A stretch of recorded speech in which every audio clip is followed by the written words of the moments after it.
kendini hissettirdiği bir karşılaşmaydı ama heyecanı bol bir karşılaşma oldu.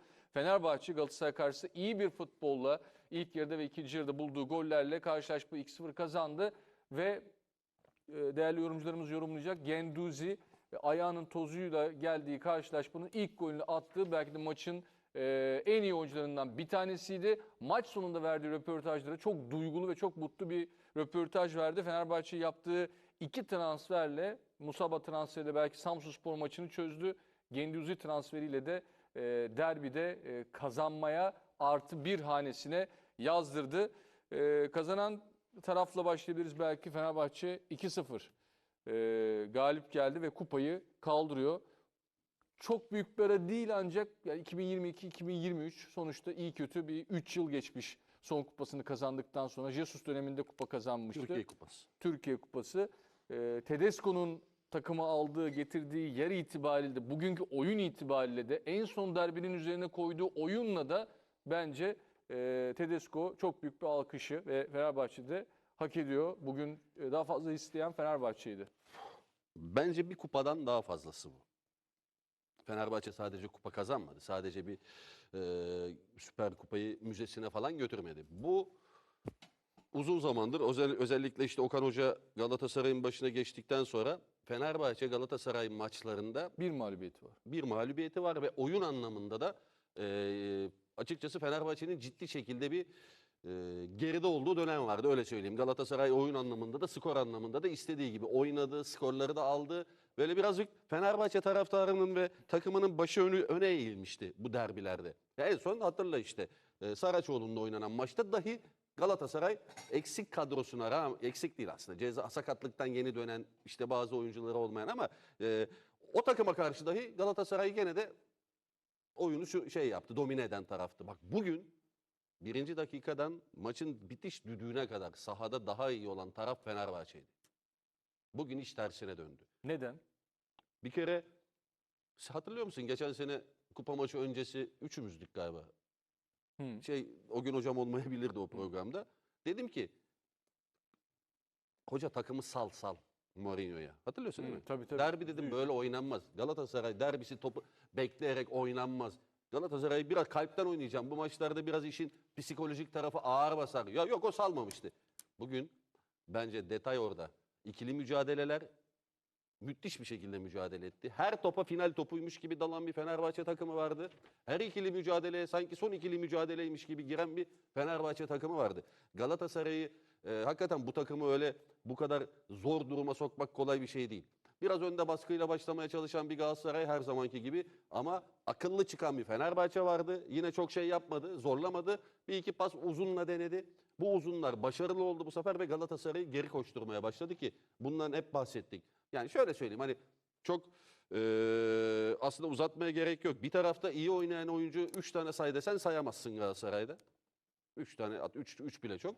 Ama Fenerbahçe'de kötü oynayan say desen onda da hani kötü diyemezsin de belki top geldiği zaman biraz daha fazla iyi oynaması gereken bir iki oyuncu sayarsın. John Duran gibi mesela biraz daha iyi işler yapabilirdi. Belki Kerem biraz da. Onun harici ama mücadele olarak ben inanılmaz beğendim.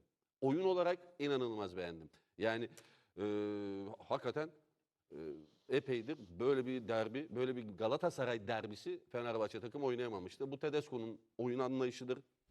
Hocanın hakkını teslim edelim. Yani geldikten sonra epey değiştirdi ve hep üzerine koyarak gidiyor. Bu derbi de yani hakikaten çok anlamlı, göreceksiniz. Bu moral olarak lig yarışında Fenerbahçe'ye çok olumlu yansıyacak bir oyun. Oyun bak, oyun. Bu maçı kazanırsın ama Evet. işte 1-0 kazanırsın. Bir gol olur. Duran toptan olur. Oyuna çok hükmedemezsin. Son bölüm hariç Fenerbahçe oyuna hükmetti kardeşim. Yani bu çok sevindirici Fenerbahçe adına. Anlatabiliyor muyum? Şu mu hocam birazcık da söylediğiniz şey? Bu tabii ki müstakil bir karşılaşma. Burada bir kupa var. Kupa kazanıldı. Ligi etkiler etkilemez. Sezon sonunda göreceğiz ne olacak, arkasından gelecekler. Fakat son sezonlara baktığımız zaman hatırlıyoruz ki işte Süper Kupa maçından önce ya bir tane daha Süper Kupa maçı var Suudi Arabistan'da oynanacak diye biraz kitlenmiş bir maç görmüştük Saraçoğlu'nda. İsmail Kartal, Okan Buruk karşılaştığında. Sonra dönüldü. Galatasaray biraz sallanıyordu. Urfa'daki maçta Fenerbahçe biraz daha iyi bir ivmesi vardı. Galatasaray biraz sallanıyordu. O dönem Karagümrük'e kupadan elendi. Avrupa'dan elendi derken o maçta da işte bir protesto oldu. Öncesinde Trabzonspor maçı vardı, o vardı, bu vardı derken U19 takımıyla çıktı Fenerbahçe. O maç oynanamadı. Geçen seneye geliyorum. Kupada içerideki maçı yine sizin söylediğiniz gibi Galatasaray kazandı ve o ivmeyle devam etti. Beşiktaş'a mağlup olmuştu bir hafta önce. Onun öncesinde ligdeki maç 0-0 bitti. Devam etti puan farkı yine. Bir Bak tek şöyle oluyordu. Ben anladım ne diyeceğini. Galatasaray'ın sıkıştığı anlarda Fenerbahçe derbileri denk geliyordu.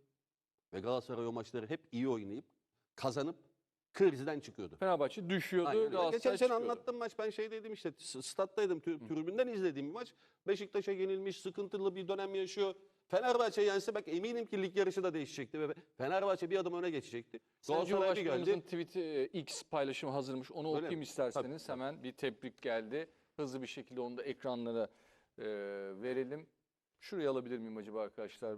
Biraz uzak geldi. Evet. 2025 Türksel Süper Kupa final mücadelesinde Galatasaray'ı mağlup ederek şampiyonluğa ulaşan Fenerbahçe'yi ve tüm Fenerbahçe camiasını gönülden tebrik ediyorum demiş Sayın Recep Tayyip Erdoğan. Tebrikler Fenerbahçe grafiğiyle birlikte. Buyurun hocam. Pardon. Ya dediğim gibi o maçta mesela alınacak bir galibiyet nerede? Galatasaray ilk devreyi 4-5 yapardı o maçı mesela. Hop krizden çıktı. İşte daha önce senin saydığın dönemler oldu.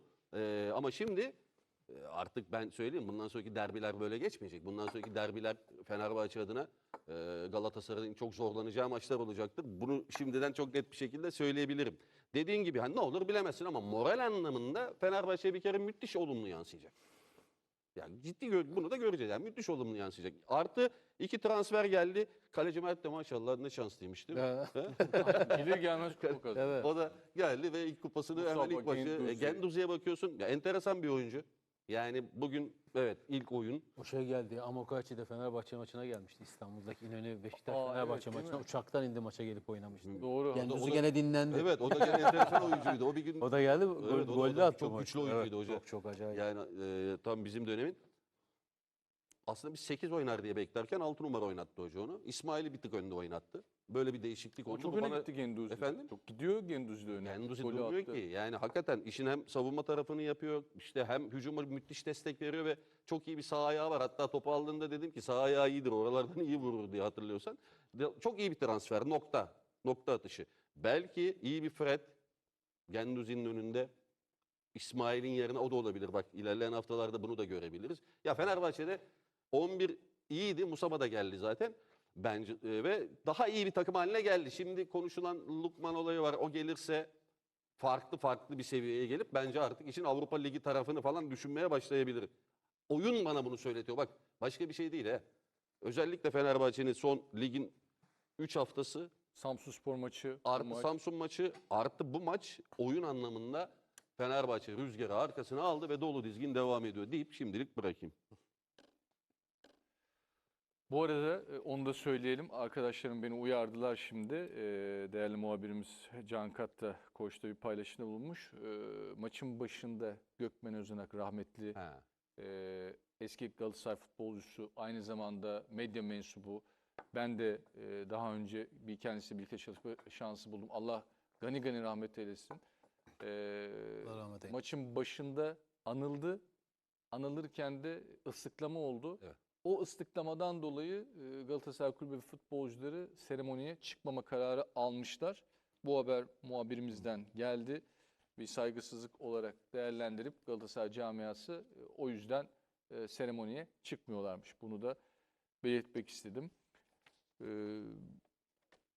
Sabri Hocam size de şöyle bir soruya geleyim. Mesela ilk 11 elime gelince ben de yani mesela buna bağlamıyorum kesin. Yanlış anlaşılma olmasın ama hani Uğurcan Günay. Mesela neden Uğurcan Günay? Yani mesela bir önceki maçta Uğurcan oynadı. Trabzonspor maçında. Benim geçen savunduğumu savunuyor. Hangisi? Diyordum ya ben aynı oyuncular lig bittiği zaman oynansın bu Süper Kupa diye. O da hoca da öyle demiş ya. Benim dediğim düşünce de demek ki Okan Hoca. Biz bununla kazandık demedi mi? Doğru. Evet. Ama yarı finalde Uğurcan oynadı. Trabzonspor'a karşı oynatmaması daha mı futbol değerleri içinde yanlış olur diye düşünüp Trabzonspor'a karşı ben yanlış hatırlamıyorum değil mi? Trabzonspor maçında buradaydık yine birlikte. Yine bir kontrol edeyim. Hafızama bir an güvenemedim ama. Evet, Uğurcan vardı, doğru hatırlıyorum. Geçen haftaydı, yine emin olamadım ama yani, Yani hani şimdi- çünkü kupada Güney oynuyor ama Trabzonspor maçında Süper Tabii, Kupa'nın tabii. yarı Evet. finalinde Uğurcan oynadı. Uğurcan Yanlış hatırlamıyorsam maç önü röportajında da kupada hep Güney kullanmıştı. Bugün de kullandık ama dediğin gibi yani o zaman Trabzon maçında da Güney'i kullanabilirdi Okan Hoca ama Ha, sonuçta bu yüzdendir Ha, demiyorum değil. Bugün yani. ben Günay'ın çok böyle ekstra bir hata yaptığını Gol görmedim. belki tartışılıyor olabilir mi? Olabilir ama yani o da şeydir yani beklenmedik de bir şuttu yani. Şimdi defans oyuncuların arasından da geçti. Çünkü adımlama yaparken öbür tarafı da beklemiş olabilir. Tabii ki belki şimdi Uğurcan olsaydı belki kurtarırdı. Belki aynı golü Uğurcan diyebilirdi. Yani bence Günay'ın oynamasına bağlamamak lazım.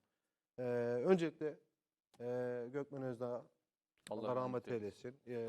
Ben de hani belki kimse yanlış anlamasın ama yapılan ıslıklama çok yanlıştı. Sonuçta futbola yıllarca emek vermiş bir insan. Gazeteci, büyük yorumcu abimiz. Sen de beraber çalıştın. Ben de şahsen tanıyorum. Yani sonuçta ölmüş bir insan anılırken ıslıklamak bence çok yanlış. Kesinlikle. İkincisi bir Galatasaraylı olarak bugün Fenerbahçe'yi tebrik etmek lazım. Çok iyi mücadele ettiler. Belki hep İlker Hoca da az önce söyledi. Ligin son 2-3 haftası ve Samsunspor maçında gözle görünen bir oyun performansı var Fenerbahçe'de. Oyunun temposunu hızlı oynuyor, pas alışverişlerini sezon başına göre daha hareketli yapıyor. Maçın ritmini ayarlamaya çalışıyor. Bugün her iki mücadele ayakta kalan bir Fenerbahçe vardı. İlk 11 sonradan giren oyuncular da dahil mücadeleden kaçmadılar. Her pozisyonda son top gibi mücadele ettiler. Orta sahada hep ikili mücadele ayakta kalan, topu aldığında dikine oynayıp kontrollü bir şekilde birçok da pozisyon yaratan bir Fenerbahçe vardı. Baktığın zaman istatistiklere Galatasaray topa fazla sahip olmuş gibi görünüyor ama üretkenlikte çok uzaktı Galatasaray. 90 dakika boyunca 7 tane şut tutabilmiş. Bir tanesi isabetli. O da maçın ilk yarısıydı herhalde. Barış Alper'in cılız bir vuruşuydu. Onun dışında hani Fenerbahçe'de oynayan her oyuncu çok iyi mücadele etti. Kötü performans gösterdi diyebileceğimiz belki Duran biraz daha etkili olabilirdi. Kerem biraz daha hareketli olabilirdi ama onlar da mücadeleden kaçmadı. Onlardan beklentiler bence biraz altında kaldı ama yine mücadeleden geri kalmadılar. Ama Galatasaray'a baktığımızda ben Galatasaray'da bugün kim iyi oynadı desen yok sayamıyorum. Sana eder misiniz? Yok ya. Sane şut 0. Ceza sahasında Tek topla ayağına buluşma top yok. alan o vardı. Ya nereden Hani- Sané'yi bulduk? Sané'yi Yok, bulduk Sané. Yok. Bugün hiç yok Barış- ki. Bugün hiç yok da Sahanın en Barış da aynı kötüsüydü ya. şekilde. Yani Barış bir şeyler yapmaya çalıştı ama o da alışık olduğumuz o performansından çok uzaktı. Orta sahada ligin bence en dinamik, en Torreira. etkili oyuncusu Torreira bile bugün vasatın altında kaldı. Hani Galatasaray'da bugün ikili mücadelede genellikle topu kazanan Fenerbahçe oldu. Dikine oyunlarda bir türlü o pas organizasyonları yapamadı. Yunus sahada yoktu.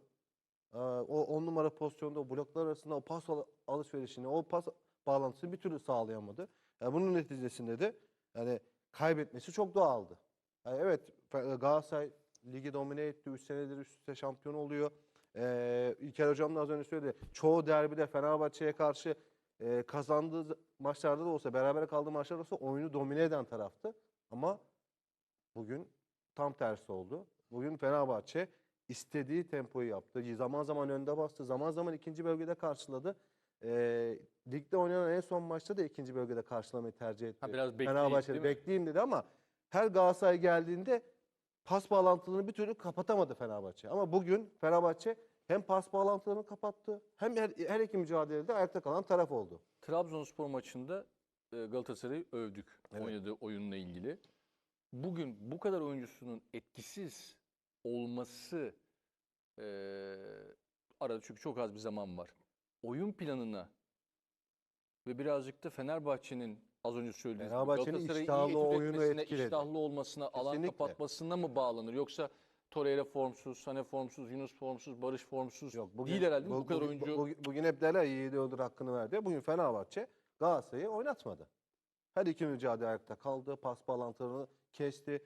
Hani Sané her topu aldığında dribling yapıp adam eksilten üst düzey bir oyuncu. Bugün bir tane o etkili driblingini veya kilit pasını göremedik. Barış Alper aynı şekilde. Bugün hem Mert olsun hem Levent olsun bek oyuncuları uzak. Hem Barış'ı hem Sané'yi etkisiz hale getirdiler. Icardi de istediği topları alamayınca o da sahada yoktu. Yunus da aynı şekilde o pas bağlantısını bir türlü yapamayınca Galatasaray'ın kötü oynaması kaçınılmaz oldu. Burada Galatasaray kötü oynadı ama Fenerbahçe kötü oynamasına itti onu. Çünkü zaman zaman ikinci bölgeyi kapattı. Galatasaray pas yapmaya çalıştıkça araya girdi. Her topta son top gibi mücadele etti. Bazen derbide evet teknik taktik çok önemlidir ama istek, arzu, iştah da bir o kadar önemli. Bugün Fenerbahçe daha isteyen taraftı. Güney'in bir açıklaması vardı. Tuğba'dan, yönetmenimizden isteyeyim. Bir kez daha onu verebilir miyiz acaba ekrana? Biz okumadık, acaba önemli bir şey atlamayalım diye de istedim. Öncelikle şunu belirtmek isterim. Biz buraya Süper Lig şampiyonu ve Türkiye Kupası şampiyonu olarak geldik. Seneye yine 2 kupayı kazanarak buraya geleceğiz ve yine final oynayacağız diyor. Bu arada Genduzi'yi de tebrik etmek lazım. Yani Burada maçın eski oyuncusu etme- seçildi. Evet. 7 Ocak'ta 3 gün önce Sayın Fiorentina Saatçı Sanat Fiorentina Yönetimi maçı Fenerbahçe oynayıp Kulübü yola çıktı. kaldırıyor şu anda kupayı. Evet. Ne zaman? Yeni tabii canım, yeni 3 geldi. gün Tabii. önce evet. 90 dakika Fırtına da oynadı. geldi. Evet, Fırtına da Fırtına uçağa da gitti. geldi. Hatta pilotu Evet. tebrik etti. Ne, Fenerbahçe'ye ne kadar etkili bir performans gösterdi. Bugün Nene ilk defa. özel uçakla Afrika Uluslar Kupası'ndan geldi. Bugün sonradan oyuna girdi Nene mesela. Allah'tan Atatürk Olimpiyatlarında rüzgardan etkilenmedi. Çünkü zayıf bir oyuncu. Evet, Sayın Başkan da gelir gelmez böylece bir kupa kazanmış oldu Fenerbahçe'de. Buyurun. O gün hocam. Son 2 yılda Fenerbahçe adına baktığımızda Galatasaray karşısındaki en cesaretli futbolunu gördük bugün. Yani özellikle saha içerisindeki 1. dakikadan 95. dakikaya kadar maçı tamamıyla hükmeden Fenerbahçe'ydi. Hem ofansif anlamda hem defansif anlamda. Özellikle Galatasaray'ın pozisyon üretemediği gibi son 2 yılın veya 3 yılında en kötü performansını ortaya koydu Galatasaray. Bu çok önemli. Yani Galatasaray'ın 4 gün önce Trabzonspor'a karşı oynarken hani burada övgüyle bahsettiğimiz Galatasaray'dan bugün eser yoktu. İnanılmaz. Bugün saha içerisindeki, sadece saha içerisindeki futbolcular değil, saha kenarında Okan Hoca da çok formsuzdu. Yani bir takım ortaya çıkardı, bir takım ortaya çıkardığınızda biraz dengeyi bozduğunuz gibi geliyor bana. Saha içerisinde. Yani bundan önceki maçlarda Günay'la başlayabilirsiniz ama bir Süper Kupa finalinde de hani eğer bu kadar rakam verdiyseniz Uğurcan'la başlarsınız. Bir. İkincisi İlkay'la başlamaması bence bir handikaptı. Ya çok acayip sakatlık, Afrika Uluslar Kupası ve Okan Hoca'nın tercihiyle sezon başında 130-140 milyon euroya yapılan transferler yok. Üçü birden. Ya bazen şöyle bir şey var. Yani Kader illa, yani. illa rakam olarak bunu açıklamak zorunda değiliz. Veya bu öyle bakmak zorunda değiliz. Ama daha kaliteli oyuncularınız varsa sahanın elinizde, sahanın içerisinde onlarla başlarsınız. Final oynuyorsunuz çünkü. Belki sizin için çok önemli bir kupa değil bu. Ayrı bir konu. Belki öyle düşünmüştür. Ama baktığınızda son dönemlerde en kötü performansı sergileyen, bunun hava şartları, saha şartları bu Hocam- Fenerbahçe için de geçerli. Hocam pardon, kupayı önemsemek olamaz. Hem de Olamaz. Fenerbahçe'ye karşı Hocam oynuyorsunuz. yani biliyorum Değildir. zaten. Öyle bir şey olma şansı yok da. Değildir. Belki hani böyle bir takım çıkardığı için diye şey yapıyorum. Ya Icardi sahanın içerisinde yoktu. Diğer tarafta. Ama bunu sağlayan, onların olmamasını sağlayan da Fenerbahçeli oyunculardı. Hakkını vermek gerekiyor. Muhteşem bir mücadele ve İlker Hocam'ın dediği gibi yani özellikle kupadan çok daha fazlasını kazandılar. Bir özgüven aşıladılar. Tekrar yani baştan başlıyorlar şu anda. Bu kupayla birlikte sezon sonu bambaşka bir yerde de olacaklarını düşünüyorum ben. Çünkü özür dilerim. Yok, Çünkü şampiyonluğu mu etkiler yapılan- diyorsunuz Çok yani? fazla etkileyecek bu şampiyonluğu. Çünkü yapılan transferler nokta atış transferler olmaya başladı Fenerbahçe'de. Şunu demiyoruz. Bu futbolcu işte bir beklesin, biraz zaman geçsin sonra bakalım diye. Onu demiyoruz. Yani çünkü alınan futbolcu 2 gün önce Sabri Hoca dedi. Yani başka bir takımdaki 2 gün sonra geliyorsunuz. Burada kupada finalde golünüzü atıyorsunuz. Ha bu şu anlama gelmiyor. Ya illa çok muhteşem bir ama görevini yapan bir futbolcu olduğunu gösteriyor. Her hattıyla beraber. Her hattıyla beraber. Kesinlikle. Yani hem ofansif anlamdaki görevini yerine getirmiş hem de bir bakıyorsun ki defansif anlamda çok fazla Torreira'ya yaptığımız övgüleri özellikle kesici özelliğini bunu Guendouzi'de çok rahat bir şekilde görebiliyoruz açıkçası. Arsenal'de birlikte de oynadılar. Biri çıkarken biri giriyordu falan. O tabii oldu bayağı ama 17-18. Ya beni Fenerbahçe'nin oyunu Hani baktığınızda çok güçlü bir oyundu bu. Galatasaray'a karşı bunu yaparken çok güçlü bir oyun. Beni şaşırtan aslında Galatasaray'ın herhangi bir pozisyona girememesiydi. Pozisyonu yok, evet.